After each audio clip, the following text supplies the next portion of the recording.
A paz do Senhor, amados irmãos. Estamos novamente aqui e vamos começar agora a estudar o profeta Zacarias. Nós estamos fazendo nossa série de estudos sobre os profetas menores. Já estamos no penúltimo livro do Antigo Testamento, livro de Zacarias. O nome Zacarias significa o Senhor se lembra. Hoje nós vamos ver o capítulo 1 e o capítulo 2. Apesar de nós chamarmos assim, ó, de profetas menores, esse livro ele tem 14 capítulos, ele é bem extenso. E a mensagem dele é muito profunda. É um livro messiânico, apocalíptico, como diz que é o Apocalipse do Antigo Testamento, porque Zacarias teve aquelas visões incríveis das coisas que aconteceriam em nossos tempos, no tempo dele, em nossos tempos e também no final dos tempos. E então, ele é muito extenso. Nós vamos fazer em alguns vídeos para podermos estudar um pouquinho mais tranquilidade. Tá? Hoje, capítulo 1 e 2, quando nós vamos falar da primeira, da segunda e a terceira visão que ele teve. Zacarias era profeta e sacerdote. Ele nasceu na Babilônia e era de família também de sacerdote, sacerdotal, né? Da mesma maneira como o Jeremias também foi de família sacerdotal e o Ezequiel também. A gente pode ver no primeiro capítulo de cada um desses livros. Abrange ali uma época de 520 a 480 antes de Cristo. O Zacarias, ele profetizou também junto com Ageu. Ageu tinha mais idade que Zacarias. Zacarias era mais jovem. E a profecia de Ageu foram de poucos meses. Agora, a de Zacarias, ela foi mais extensa. E nós vamos ver que o livro, esses 14 capítulos, estão divididos em duas partes. Na primeira parte, são as visões que Deus deu para Zacarias. E que são 8 visões. Nós vamos ver hoje a primeira, a primeira, a segunda e a terceira visão. E depois do capítulo 9 ao capítulo 14, são eventos, acontecimentos escatológicos. É muito lindo nós estudarmos e vermos como o Apocalipse ele se encaixa em Zacarias. Zacarias se encaixa em Apocalipse. Eles se completam. Mas nós vamos, por enquanto, estarmos nas visões. Tá? No capítulo 1 de Zacarias 1 e 2, nos diz assim: ó, no 8º mês do 2º ano de Dario, isso foi ali por outubro, novembro de 520. O 8º mês equivale a outubro, novembro. Veio a palavra do Senhor ao profeta Zacarias. O Senhor tem estado em extremo desgostoso com vossos pais. Deus chega direto dizendo para Zacarias: eu estou muito desgostoso com o povo, com vossos pais. Mas por que Deus estava desgostoso? Por que ele estava falando isso? É porque os pecados de Israel vinham assim, ó, de muitos anos, centenas de anos. Aquele povo, desde que foi tirado do Egito, que era para servir só a Deus, mas nós conhecemos pela história do povo, que uma época eles adoravam a Deus, daqui a pouco começavam a adorar outros deuses, e ali foi indo até que chegou esta época em que eles foram levados cativos para a Babilônia. Este povo, quando esteve no exílio, eles foram curados da idolatria, o dia de hoje, nunca mais eles adoraram outros deuses. Ali houve uma cura total, mas precisaram sofrer muito, tiveram que sofrer muito mesmo para terem esta cura em suas vidas. Aí no versículo 3 diz: portanto, disse-lhes: assim diz o Senhor dos Exércitos, voltai-vos a mim, diz o Senhor dos Exércitos, e eu me voltarei a vós, diz o Senhor dos Exércitos. Essa expressão, diz o Senhor dos Exércitos, nós vamos ver no decorrer de todo esse livro. É uma expressão muito usada por Zacarias.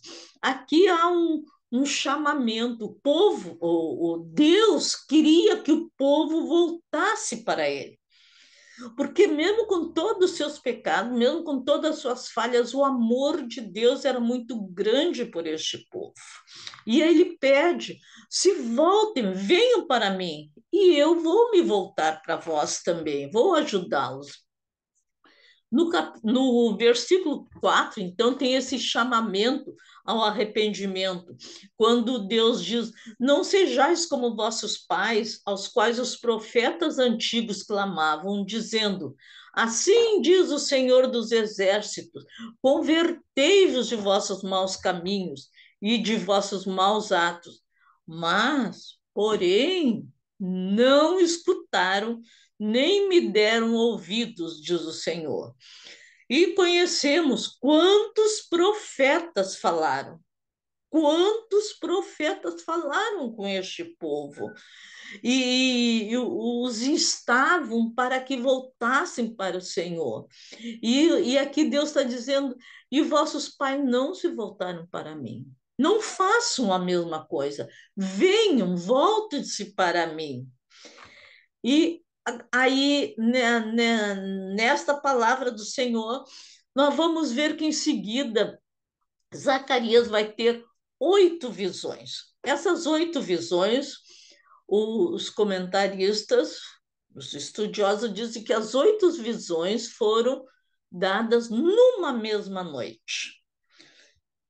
Primeira visão, então, está no capítulo 1 ainda, que nós estamos, né? Do capítulo 7 ao 17. Se os irmãos lerem, ali vão entender, vão ver o que Zacarias viu nessa primeira visão, que é sobre os cavalos que estavam entre as murteiras.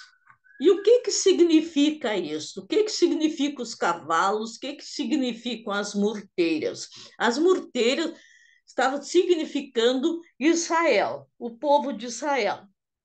Os cavalos, nós não só vamos dar um toque, porque poderíamos fazer um grande estudo, não, com os cavalos lá do Apocalipse, do que vai acontecer durante a grande tribulação, as coisas que vão vir e essa visão que Zacarias teve. E o cavalo branco, ele vê cavalos brancos, cavalos vermelhos, cavalos morenos. Lá em Apocalipse ainda tem o cavalo preto, que aqui não está aparecendo. O que diz a palavra do Senhor? Ela diz assim: aos 24 dias do mês 1/10, que é o mês de Sebate, no segundo ano de Dario, isto aqui seria 15 de fevereiro, passando para o nosso calendário, de 519 a.C. Então, nesse dia, veio a palavra do Senhor ao profeta Zacarias, e ele começa a contar a visão que teve. Tive uma visão durante a noite. Eu vi um homem montado sobre um cavalo vermelho. Ele estava parado entre as murtas que havia no vale. E atrás dele, deste homem, tinha cavalos vermelhos, morenos e brancos. O cavalo branco sempre prenuncia a paz. Neste caso aqui, nós vamos ver que vai ser uma falsa paz. Da mesma maneira como lá em Apocalipse também, aquele cavalo branco, ele significa uma falsa paz. O cavalo moreno significa pragas, as coisas que viriam. E o cavalo vermelho significando as guerras. Então, o Zacarias pergunta ao anjo o que é aquilo. Irmãos, eu achei tão lindo. Quando agora eu estava assim, me aprofundando mais neste livro, que é um livro que eu amo muito, muitos anos eu leio tudo, mas agora eu me aprofundei um pouco mais para poder fazer esse vídeo.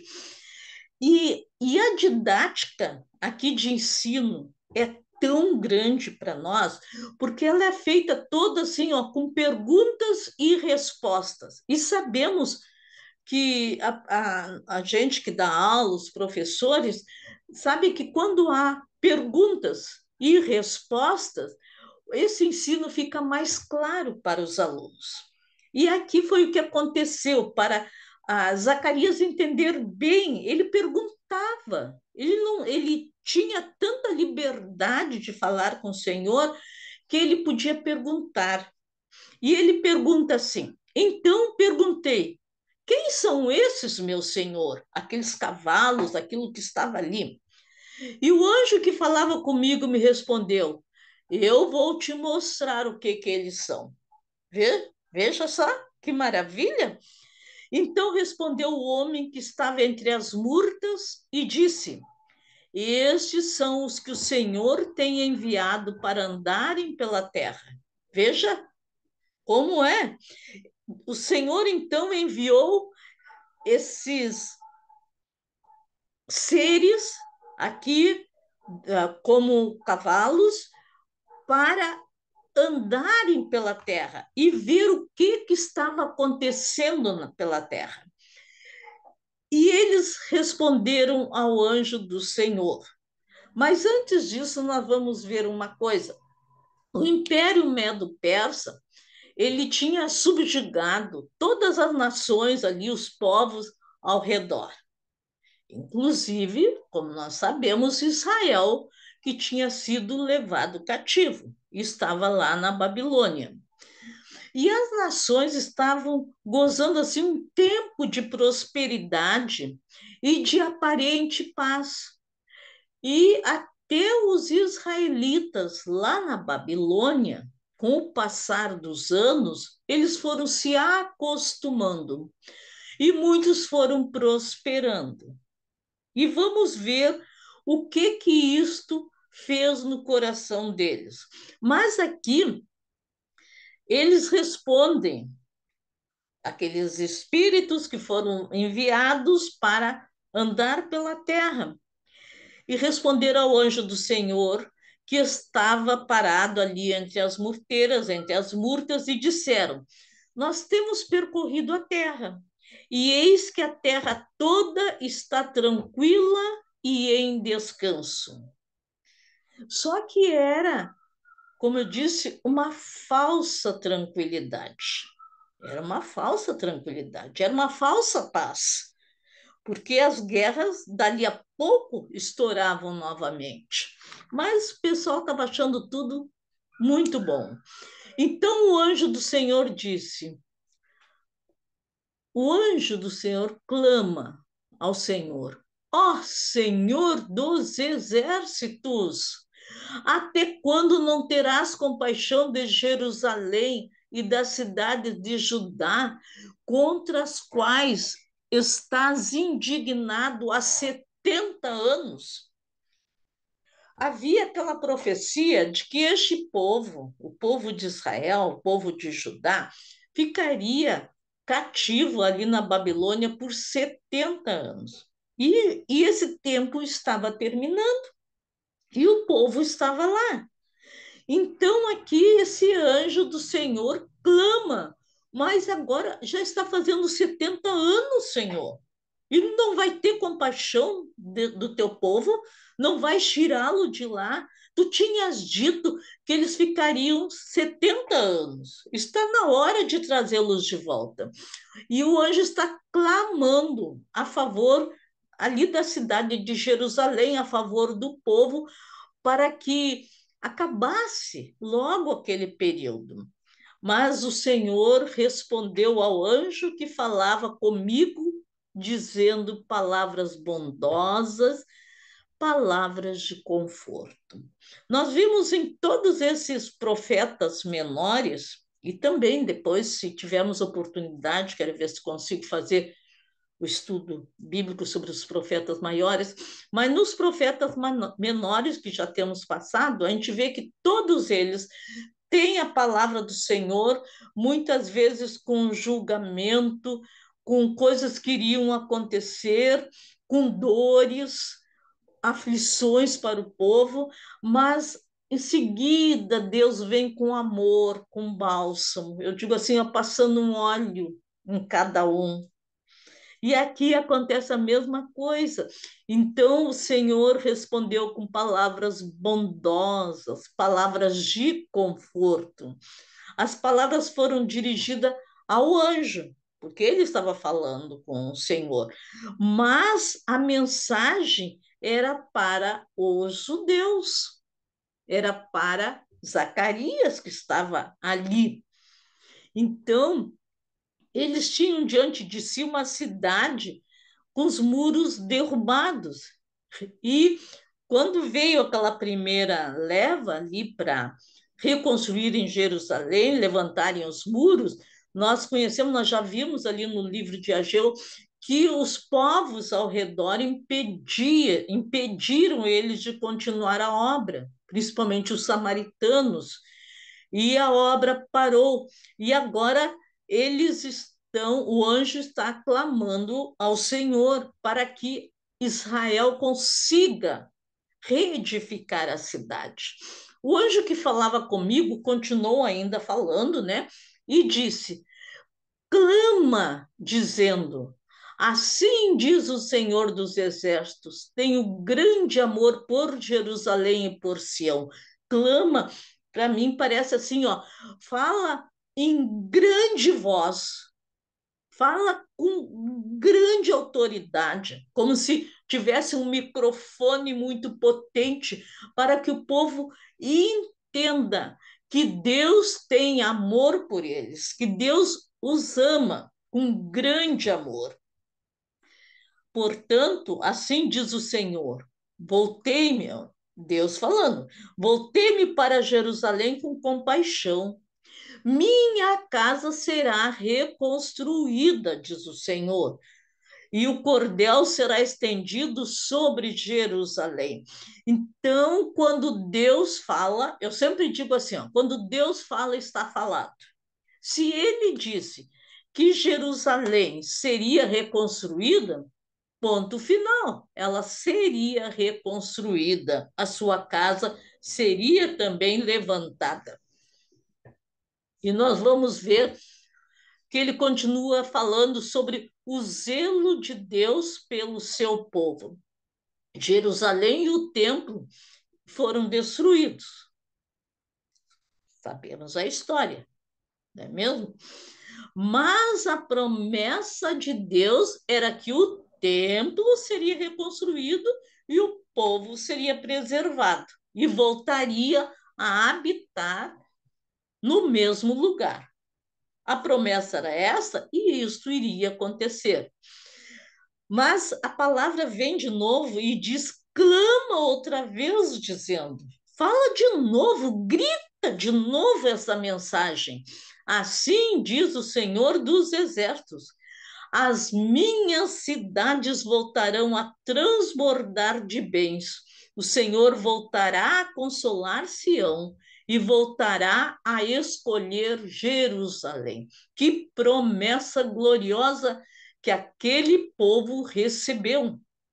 Porque tudo isto, todas essas visões que ele teve, que Zacarias teve, depois ele transmitiu para o povo, para dar um novo ânimo, uma convicção de que eles seriam restaurados.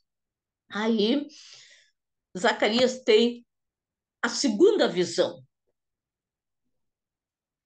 que vai do versículo 18 ao versículo 21, quando ele vê 4 chifres e 4 ferreiros.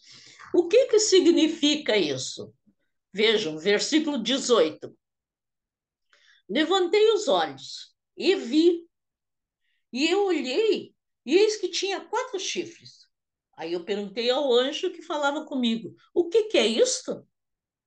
Zacarias queria as explicações. Irmãos, é tão lindo quando a gente estuda a palavra de Deus e a gente faz perguntas, ou quando a gente está explicando a palavra de Deus e alguém faz a pergunta.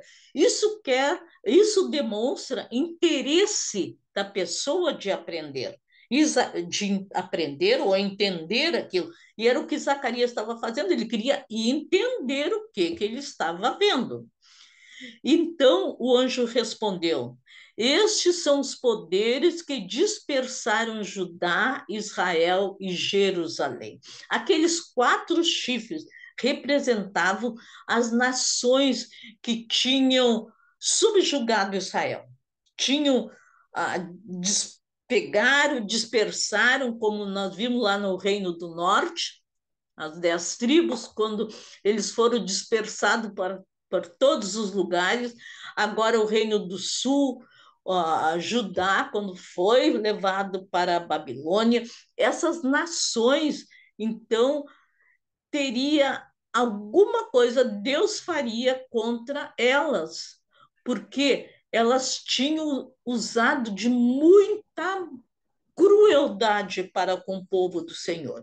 Chifres, sempre na Bíblia, significa força, poder, autoridade, domínio. E era isso que estava sendo mostrado para Zacarias. E além dos 4 chifres, ele viu 4 ferreiros. O Senhor me mostrou 4 ferreiros no versículo 20, ainda estamos no capítulo 1. Então perguntei: eu gosto de Zacarias por causa das suas perguntas, ele tem interesse em entender. Então eu perguntei: o que que é isso? O que que eles vêm fazer? E ele respondeu: aqueles está se referindo aos chifres.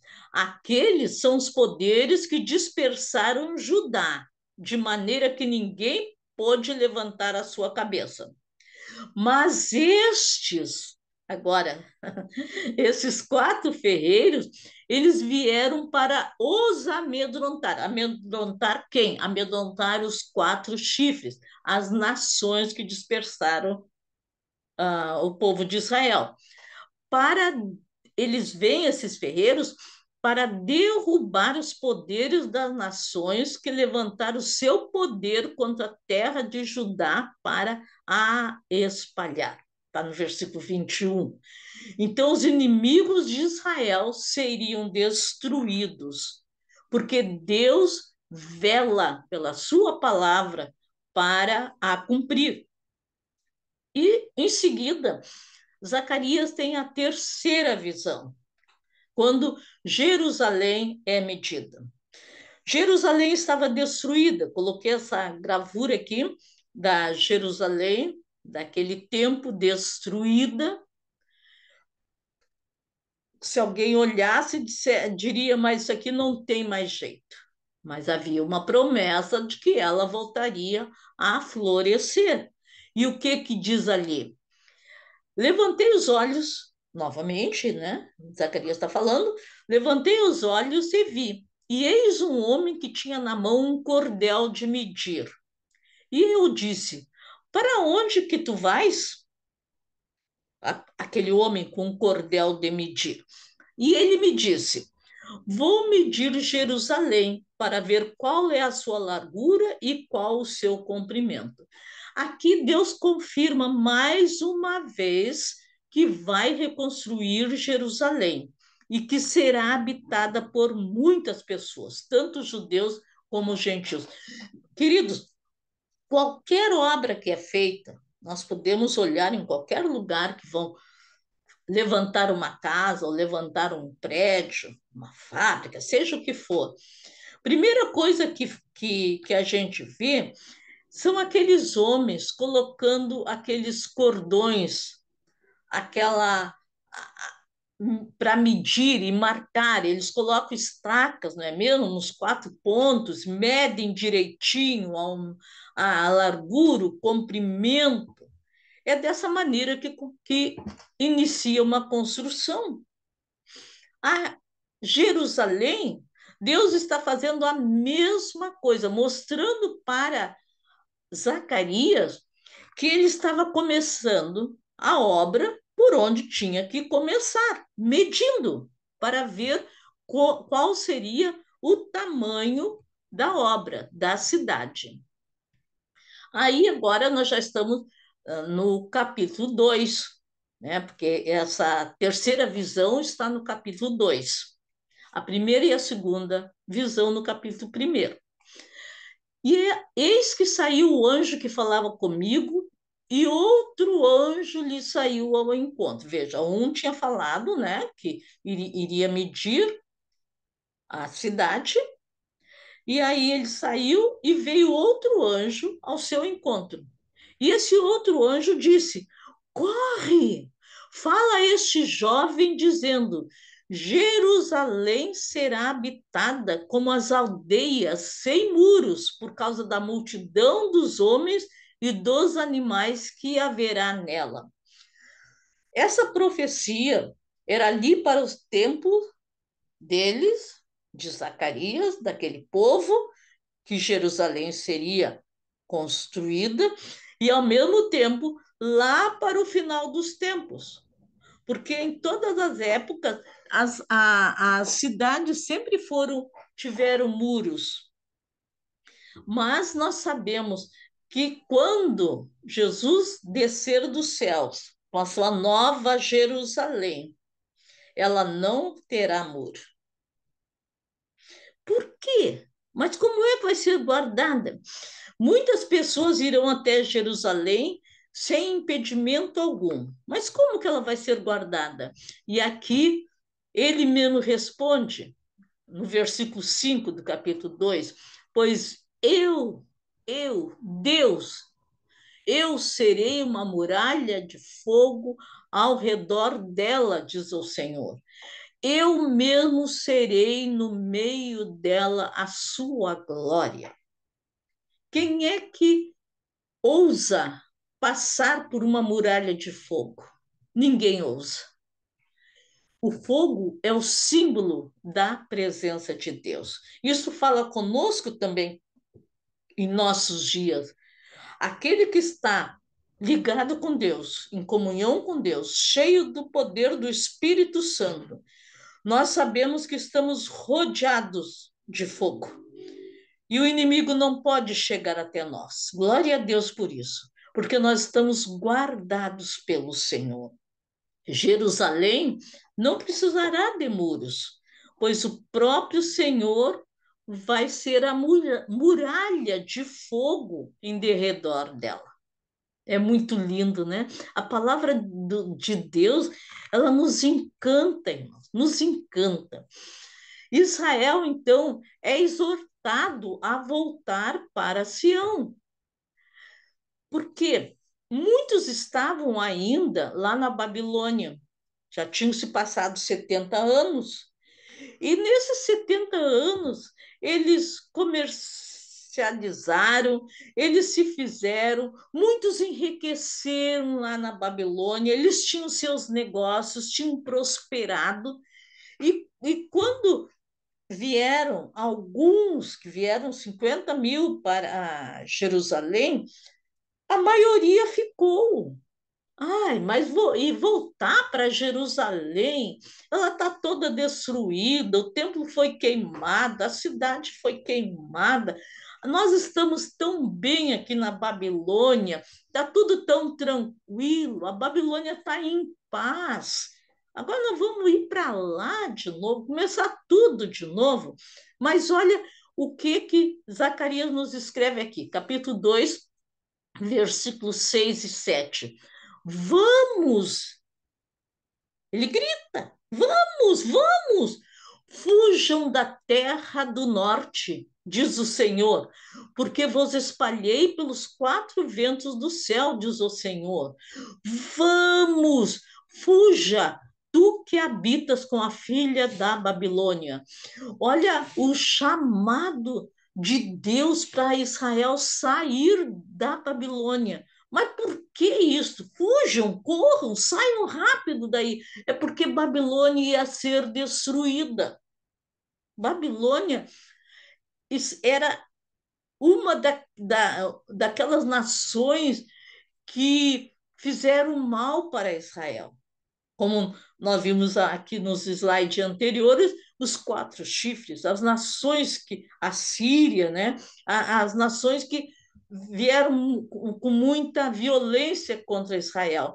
E agora elas seriam exterminadas, e Babilônia iria ser julgada. E Deus amava o povo, o seu povo que estava ali dentro da Babilônia. Então ele está chamando, mas nem todos quiseram sair.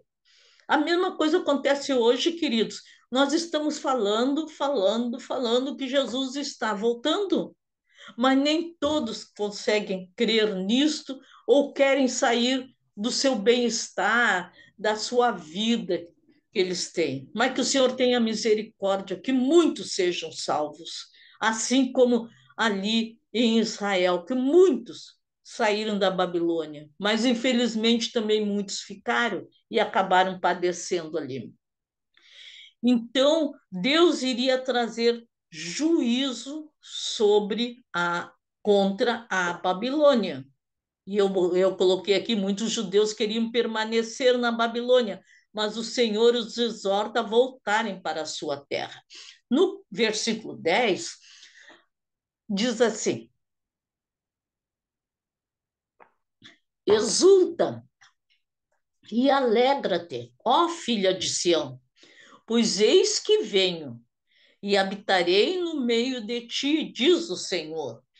Venham, saiam da Babilônia, venham todos de volta e se alegrem, façam festa, se exultem, porque eu vou habitar no meio de vós. Quer coisa melhor do que ter Deus habitando no nosso meio? Não existe. Nada, nada, nada se compara à presença de Deus. Filha de Sião, quer dizer, o amor de Deus por Jerusalém e pelos que ali habitam. No versículo 11, nos diz: naquele dia, muitas nações se ajuntarão ao Senhor e serão o meu povo, e habitarei no meio de ti, e saberás que o Senhor dos exércitos me enviou a ti. Aqui, Zacarias já está pulando, saltando a sua mensagem lá para o final dos tempos, quando as nações irão em busca do Senhor, da palavra do Senhor. Nós vamos estudar com muitos detalhes isso lá no capítulo 14 de Zacarias. Quando nós chegarmos lá, falaremos melhor sobre esse versículo. Muitas nações é o cumprimento da promessa feita a Abraão. Lembram? Quando Deus chamou Abraão e disse: olha para as estrelas dos céus, olha para a quanta grãozinho de areia tem na terra, tem no mar, na beira do mar. Assim será a tua descendência. E em ti, Abraão, serão benditas todas as nações da terra. Essa bênção está para nós até os dias de hoje. Muitos dizem, foi só para Israel, é só para Israel. Não, Deus disse que através de Abraão, todas as nações da terra seriam abençoadas. Outra coisa que a gente ouve muito, as pessoas dizerem: Israel fez tanta coisa, tudo mais, isso aí foi no passado. Hoje a igreja é o Israel de Deus. Não concordo também. Não concordo.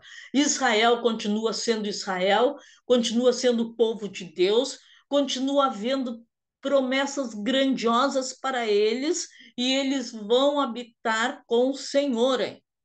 E a mesma coisa é a igreja. Nós somos a igreja de Deus, lavada no sangue glorioso vertido ali na cruz do Calvário por nosso Senhor Jesus Cristo. Glória a Jesus Cristo.